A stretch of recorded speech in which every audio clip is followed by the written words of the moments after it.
কলিকাতা বিশ্ববিদ্যালয় BA 4th সেমিস্টারে সকল বাংলা জেনারেল পরীক্ষার্থী বন্ধুদের জন্য যারা তোমরা বাংলা সেক B1 অর্থাৎ ব্যবহারিক বাংলা সাহিত্য গবেষণা বিজ্ঞান এই পেপারটি নিয়েছো, তোমাদের জন্য শেষ মুহূর্তে একটি গুরুত্বপূর্ণ সাজেশন তুলে ধরছি। এই প্রশ্নগুলো অবশ্যই দেখে পরীক্ষা যাবে। এখান থেকে প্রশ্ন কিন্তু তোমরা কমন পাবে এবং খুব পরীক্ষায় উপকার পাবে। তো আমরা সরাসরি বিষয়বস্তুর মধ্যে আমরা চলে যাচ্ছি। প্রথমে একের দাগে দেখো তোমাদের প্রতিবেদন রচনা বা কাল্পনিক সাক্ষাৎকার অথবা চিঠি দেয় 10 নম্বরে। প্রতিবেদন রচনা একটা টপিক দিয়ে দেবে, দিয়ে বলবে প্রতিবেদন রচনা করো। তারপরে কাল্পনিক সাক্ষাৎকার মানে সাক্ষাৎকার করেছে দুই বন্ধুর মধ্যে, তার উপর ভিত্তি করে একটা লিখতে বলে বা একটা চিঠি তোমাদের দেওয়া হয়ে থাকে। তো এই জায়গাটা তোমার আমার কিছু বলার নেই, এখানে যে কোনো টপিকের উপর থেকে দিতে পারে। তোমরা এগুলো দুই একটা পুরো প্র্যাকটিস করে যাও, পরীক্ষা হলে তোমরা পেরে যাবে। প্রতিবেদন হোক বা কাল্পনিক সাক্ষাৎকার, বিশেষ করে সাক্ষাৎকারে যে কথোপকথন এটা লেখাটা খুবই সোজা। আমরা দ্বিতীয় অংশে যাচ্ছি 2 দাগে। অনুবাদ কর্মের ক্ষেত্রে অনুবাদকে কোন কোন বিষয়ে সতর্ক হওয়া বাঞ্ছনীয়, অনুবাদ কর্মের সমস্যাগুলি নির্ধারণ করো। তারপরে এই প্রশ্নটি ভালো করে তোমরা করবে। এইবারে তোমাদের ইংরেজি থেকে বাংলায় অনুবাদ দেয় একটা 5 নম্বরের প্রশ্ন।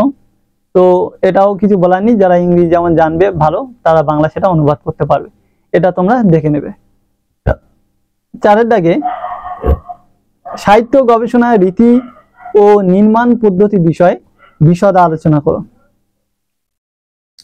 আর একবার বলছি, সাহিত্য গবেষণার রীতি ও নির্মাণ পদ্ধতি বিষয়ে বিশদ আলোচনা করো। এটা 10-এর জন্য ভালো করে দেখবে। তারপরে প্রশ্ন, গবেষণা প্রকল্পে তথ্য সংগ্রহ ও তথ্য লিপিবদ্ধকরণে গুরুত্ব আলোচনা করো। গবেষণা প্রকল্পে তথ্য সংগ্রহ ও তথ্য লিপিবদ্ধকরণে গুরুত্ব আলোচনা করো। এটি 5 নম্বরের প্রশ্ন হিসাবে দেওয়া হয়ে থাকে, ভালো করে দেখবে। 6 দাগে সামাজিক পত্র কাকে বলে, উদাহরণ সহ ব্যাখ্যা করো। এটাও 5-এর জন্য তোমরা তৈরি করবে, খুব ভালো প্রশ্ন, গুরুত্বপূর্ণ। এবার দেওয়া আছে 7 দাগে বৈদ্যুতিন মাধ্যমে বিজ্ঞাপনের সামগ্রিক প্রভাব বিষয়ে আলোচনা করো। বৈদ্যুতিন মাধ্যমে বিজ্ঞাপনের সামগ্রিক প্রভাব বিষয়ে আলোচনা করো। 8 সংবাদ মাধ্যমে বিজ্ঞাপনের বিভিন্ন প্রয়োগ রীতির উদাহরণ দিয়ে বিষয়টি স্পষ্ট করো। এটা 5-এর জন্য দেখবে। গবেষণার বিভিন্ন উদ্দেশ্যগুলি কি কি, এটাও 5-এর জন্য গুরুত্বপূর্ণ। টিকা লেখো বলে দেয় 5-এ নির্ঘণ্ট প্রণয়ন, এটা তোমরা ভালো করে দেখবে, নির্ঘণ্ট প্রণয়নটা। তারপরে প্রশ্ন, আরোহী গবেষণার সঙ্গে অবরোহী গবেষণা পদ্ধতি পার্থক্য বুঝিয়ে দাও। আরোহী গবেষণার সঙ্গে অবরোহী গবেষণা পদ্ধতি পার্থক্য বুঝিয়ে দাও। তো এই প্রশ্নটি তোমরা 5-এর জন্য এটাও তোমরা তৈরি করবে, 5-এর জন্য তোমাদের গুরুত্বপূর্ণ আছে। এইবার দেখো, পাদটিকা ও প্রান্ত টিকার পার্থক্য নির্দেশ করো। ঠিক আছে, এমন দুটো পৃথক উদাহরণ দিয়ে বিষয়টি প্রাঞ্জল করো। পাদটিকা ও প্রান্ত টিকার পার্থক্য নির্দেশ করো, দুটি পৃথক উদাহরণ দিয়ে বিষয়টি প্রাঞ্জল করো। 14 জীবে প্রেম বিষয়ে বিবেকানন্দের সঙ্গে একটি নাতি দীর্ঘ কাল্পনিক সাক্ষাৎকার রচনা করো।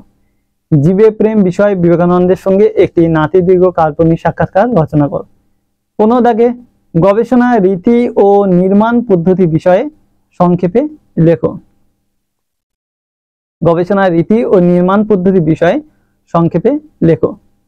16 দাগে গবেষণায় সূত্র নির্দেশ ও গ্রন্থপঞ্জি নির্মাণে বিধি ও প্রাসঙ্গিকতাগুলি উল্লেখ করো। এটা 10-এর জন্য দেখবে। গবেষণায় রীতি ও নির্মাণ পদ্ধতি বিষয়ে সংক্ষেপে লেখো, এটা 10-এর জন্য। আর গবেষণায় সূত্র নির্দেশ ও গ্রন্থপঞ্জি নির্মাণে বিধি ও প্রাসঙ্গিকতাগুলি উল্লেখ করো, এটা 10-এর জন্য দেখবে। পরের প্রশ্ন, ছাপা মাধ্যম ও বৈদ্যুতিন মাধ্যমে বিজ্ঞাপন তৈরি সাদৃশ্য ও বৈসাদৃশ্য নিরূপণ করো।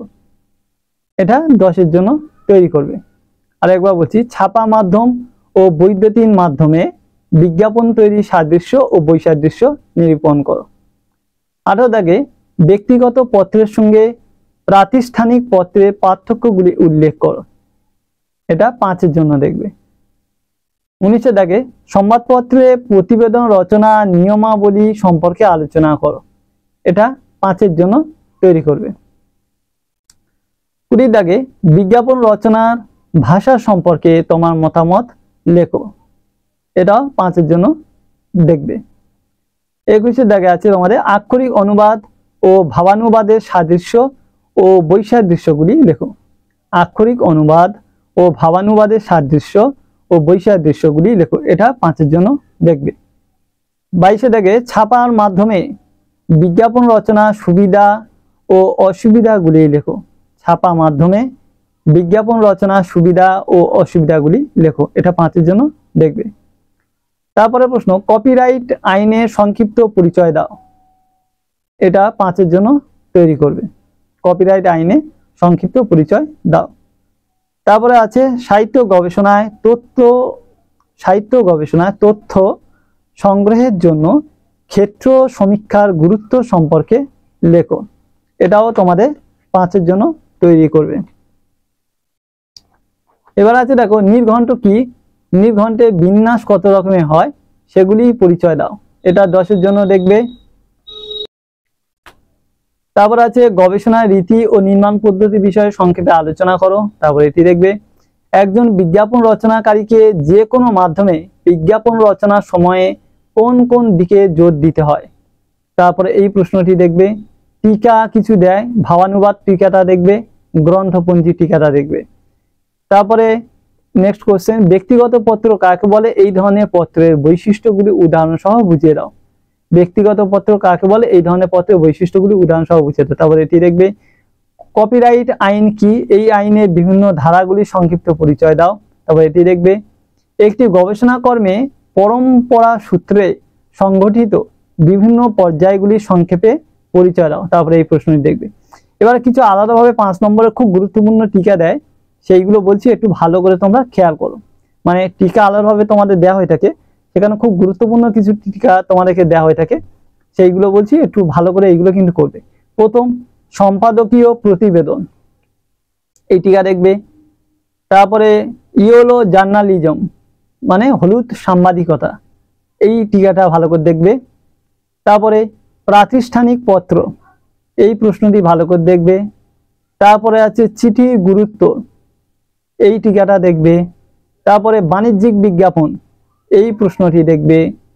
তারপরে দৃশ্য শ্রাব্য বিজ্ঞাপন, দৃশ্য তালবে সরাফলা আঁকা বয় জফলা শ্রাব্য বিজ্ঞাপন, এটা দেখবে। তারপরে কপিরাইট আইন সম্পর্কে টিকা লেখো, এটি দেখবে। গ্রন্থপঞ্জি ও পাদটিকার পার্থক্য, এটা দেখবে। সাক্ষাৎকার গ্রহণকারী করণীয় শর্ত কি, এটা 5 আকারে দেয়, এটা দেখবে। বিজ্ঞাপন রচনা নিয়ম ও মাধ্যম, তারপর এটি দেখবে। আর গবেষণা উদ্দেশ্যগুলি লেখো। এই হচ্ছে তোমার টোটাল প্রশ্ন। এইগুলো যদি করে নিতে পারো একটু বেশি হবে, কারণ এই পেপারটা একটু প্রশ্ন সংখ্যা বেশি হয়, তো সেক্ষেত্রে তোমাদেরকে একটু বেশি করতে হবে। এইগুলো করলে তোমরা কমন পেয়ে যাবে। তো আজকের ভিডিওটা এখানে শেষ করলাম, পরবর্তী ভিডিওটা আবার দেখা হবে। সবাই ভালো থেকো, সুস্থ থেকো।